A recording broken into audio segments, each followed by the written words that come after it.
ఏం పేరు పెద్దనా? పెంతాల రామస్వామి అండి, ఎర్రబాడు. ఎట్లా ఉంది ఇప్పుడు? ఎన్ని ఎకరాలు వేసినావు? ఏంది కథ? నేను 7 ఎకరాలు వేసానండి. 7 ఎకరాలు వరే. వరే. అది అప్పుడు నీళ్ళు నీళ్ళ సుక్కలు మొత్తం ఎండిపోయింది.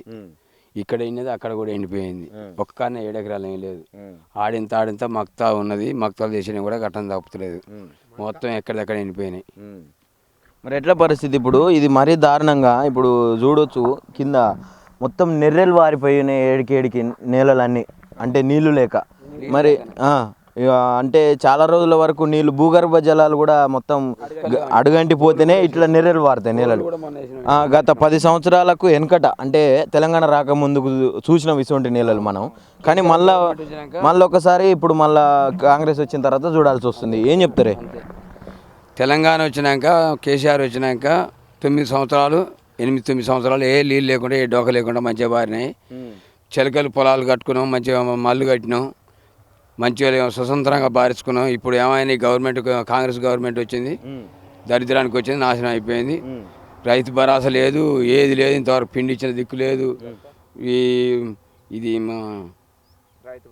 రైతు బంధు, రైతు బీమా ఏ లేవు, ఎక్కడెక్కడ పోయినాయి. ఉన్న పొలాలు కూడా కథం పెట్టిన. ఇప్పుడు ఆయన రైతు బంధు ఇవ్వలేదు, రైతు భరోసా ఇవ్వలేదు, ఆయన మీద ఆధారపడకుండా పంటలు వేసుకున్నారు రైతులందరూ. వేలకు వేలు పెట్టుబడులు పెట్టి పంటలు వేసుకున్నారు. కానీ మనకు వచ్చేటటువంటి నీళ్లను కూడా ఇవ్వకుండా ఇవన్నీ ఎండబెట్టిండు పొలాలన్నీ. రైతులందరూ మళ్ళీ ఒకసారి అంటే గతాన్ని తలపించే విధంగా మళ్ళీ రైతులు ఆత్మహత్యలు చేసుకుంటా ఉన్నారు. ఇప్పుడు ఎట్లా చూడొచ్చు దీన్ని? అంతా వచ్చింది ఇంకేమో సార్, చేసుకోకపోతే ఏముంది? ఎకరాలు నోటి కాడికి వచ్చి అయిన టైమే ఇది. ఇంకేం చేస్తాం? మొత్తం పొట్టేనా, ఇంకేముంది సార్? అయిపోయా, దాని బతికే అయిపోయా. మందల సార్లు మనం ఏం మాట్లాడుతుండు ఎమ్మెల్యే గారు, అసలు నీళ్ళ సుక్కలేవు, నీళ్ళు రావు, ఏం చేసుకుంటారో చేసుకోపోరని అక్కడికి వచ్చింది. ఎవరు అంటే ఇప్పుడు రైతులు ఓట్లేస్తే గెలిచిండు. మరి రైతుల పక్షాన ఇంకా ప్రభుత్వం దగ్గర నుంచి ఏమన్నా తెచ్చి మా రైతులకు పెడతా, మా కాన్స్టిట్యున్సీ ప్రజలకు పెడతా అనేది పోయి, మీరు ఏం తెచ్చినా మేము అంటే మీరు ఏం చేసుకుంటారో చేసుకోరి, నీళ్ళు అయితే లేవు అని చెప్పి బాధాపుతా అట్లా చెప్తున్నట్టే. దీనికి ఏంది అర్థం? ఏం చేస్తాం? గెలిచిండు ఆయన, ముఖ్యమంత్రి గారు గెలిచిండు, ఆయన గెలిచిండు, ఈయన గెలిచిండు. మాదే ప్రభుత్వం 5 సంవత్సరాల దాకా మమ్మల్ని ఏం చేయలేరు, మమ్మల్ని ఏం బీకలేరు అన్నట్టుగా మాట్లాడుతారు. ఇప్పుడు మనం దీని గురించి మాట్లాడదాం. ఇప్పుడు ఇది ఎన్ని నెలలు అవుతుంది వేసి, అంటే ఎన్ని రోజులు అవుతుంది, ఇంకా ఎన్ని రోజులు ఉంటే మనకు పంట చేతికి వస్తుంది? బయటపడుతుంది 10-15 రోజులు అయితే బయటపడుతుంది. అదేం సార్, ఈయన పొలం పోయింది. ఇప్పుడు ఇదంతా పొట్టకొచ్చి ఈయన పొలం, ఇదంతా ఇంకొక 10 రోజులు అయితే మనకు ఒడ్లు చేతికి వస్తాయి, పంట చేతికి వస్తాయి.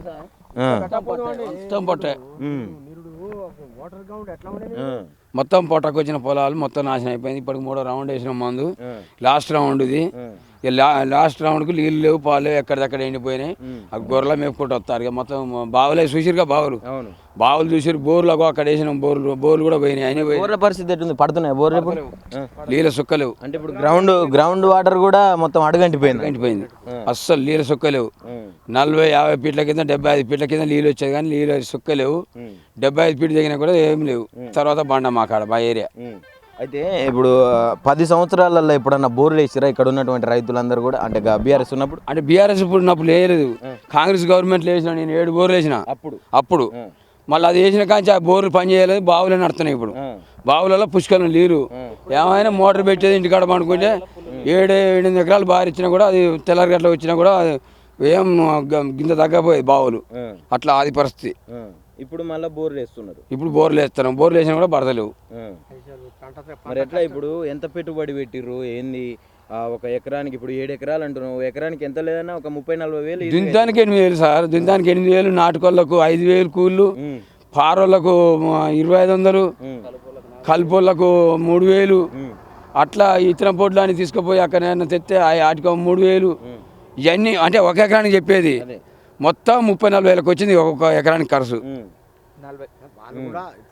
మరి ఇప్పుడు ఈ నీళ్ళ కోసం ఇక్కడ ఉన్నటువంటి, అంటే ఒకరిద్దరు రైతులు అంటే అది వేరు, మొత్తం వేసినటువంటి రైతులందరూ కూడా ఇదే పరిస్థితిలో పంటలు ఎండిపోయి ఇబ్బంది పడుతున్నారు. మరి వీళ్ళందరూ నీళ్ళ కోసం ఏమన్నా పోరాటం కానీ, ధర్నాలు కానీ, రాస్తారోకోలు కానీ ఏం చేయలేదా ఇక్కడ సంబంధిత మన? ఇప్పుడు చేసినా కూడా ఎవరు పట్టించుకునే పొజిషన్ లేదు. ఎస్ఆర్ఎస్పి కాలువ చేసినాం, ఊళ్ళో చేసినాం, పొలాలలో చేసినాం కూడా రావట్లే, ఏం చేస్తలే.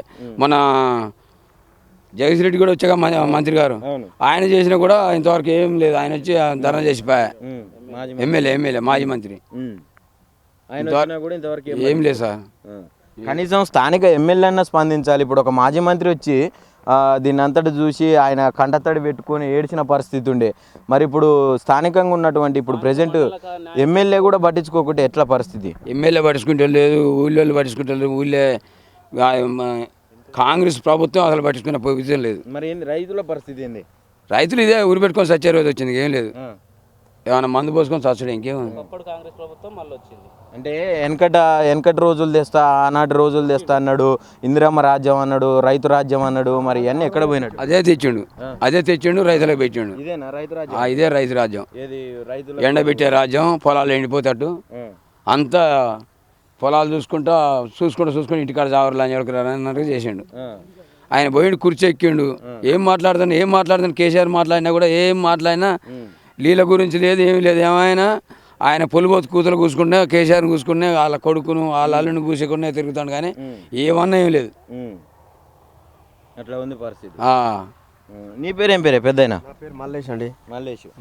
ఎంతకాలం నుంచి చేస్తారు? అంటే మనకు మొదటి నుంచి ఇదేనా వ్యవసాయం? వ్యవసాయం మొదటి నుంచి ఇదే మా పాలెంలో. మొదటి నుంచి ఇదే వ్యవసాయం. మరి ఎట్లా ఉంది ఇప్పుడు? గతంలో ఎట్లా ఉంటుండే, ఇప్పుడు ఎట్లా ఉంది? మీరు ఫస్ట్ నుంచి వ్యవసాయం చేస్తారు. తెలంగాణ రాకముందుకు ఎట్లా ఉంది, తెలంగాణ వచ్చిన తర్వాత ఎట్లుంది, తెలంగాణలో కాంగ్రెస్ వచ్చినాక ఎట్లా ఉంది? ఇక మనకైతే ఇప్పుడు వరకు ఈ కాంగ్రెస్ ఇప్పుడు మా నీరుడు గ్రౌండ్ని బట్టే ఈ పొలాలు చేసినాం. నీరుడు గ్రౌండ్ని బట్టి చేస్తారు. 10 ఏళ్ళ సంచి ఇంకా పోయిందాన్ని మనం నీరుడు అన్నప్పుడు ఏమంటాం రా. అయితే దాన్ని బట్టి మనం అదే ఆశతో మనం ఇప్పుడు చేసుకుంటూ వచ్చారు. మొత్తం ఊడ్చుకపోయింది సార్, మొత్తం ఊడ్చుకపోయింది. అంటే పోయినసారి ఉన్నటువంటి గ్రౌండ్ వాటర్ని ఏమంటారు చూసుకునే మీరు ఇప్పుడు పంటలు వేసారు. కానీ ఇప్పుడు మొత్తానికి నీళ్లు బంద్ చేసేసరికి ఇబ్బంది పడుతుంది. మొత్తం గ్రౌండ్ వాటర్ లేదు. ఇప్పుడు మన కష్టాలు, మన నిష్ఠూరాలు అది అట్లా ఉంది. మరి ఎట్లా ఏం చేద్దాము? ఏంది పంటలన్నీ ఎండిపోతే రైతుల పరిస్థితి ఏంది? ఇక మీరే ఆలోచించాలి. రాష్ట్రానికి దేశానికి అన్నం పెట్టే రైతులు ఇవన్నీ ఎండిపోయి ఇట్లా చేస్తుంటే అసలు ఆయనేమో ఆడ గద్దెనెక్కి ఏమంటారు పెద్ద పెద్ద స్టేజ్ల మీద రైతు రాజ్యం తెచ్చిన, ఇందిరమ్మ రాజ్యం తెచ్చిన అంటాడు. నేను ఒక పెద్ద రైతు బిడ్డని అంటాడు. మళ్ళీ రైతు బిడ్డని అంటాడు. మళ్ళీ రాజ్యం అంతా పాడైపోయినట్టుగా ఇప్పుడు పొలాలు చూడు రాదు సార్. ఇప్పుడు మీరు చూస్తూనే ఉంటారు కదా. ఏమన్నా ఇది అంతా నీరుడు అయితే ముందట 10 ఏళ్ళ సంచి అయితే మాకు నీళ్ళుండే. ఆ నీళ్ళతో మేము చేసినందుకు ఇప్పుడు ఈ కష్టాలు మనకు వచ్చినాయి. ఇప్పుడు ఈ బాయికాడికి వచ్చి మోటార్ పెట్టి ఇప్పుడు నిమిషం కాలే పెట్టి నీళ్ళు నేను చూడిపోరా. అది ఈ బాయి రీసెంట్గా తీసిందేనా? అది రీసెంట్గా తీసింది. 30,000 అయినాయి. 30 50 రా బాబు, 30 దాటినాయి. ఇప్పుడే పెట్టినా. ఏం చెప్తావు ఇప్పుడు ఈ ప్రభుత్వం గురించి? చెప్పేదేముంది సార్, నేను చెప్పేదేముంది. మనకైతే ఇప్పుడు మాకు సహాయం అనేది కొంచెం కూడా అందియాలి.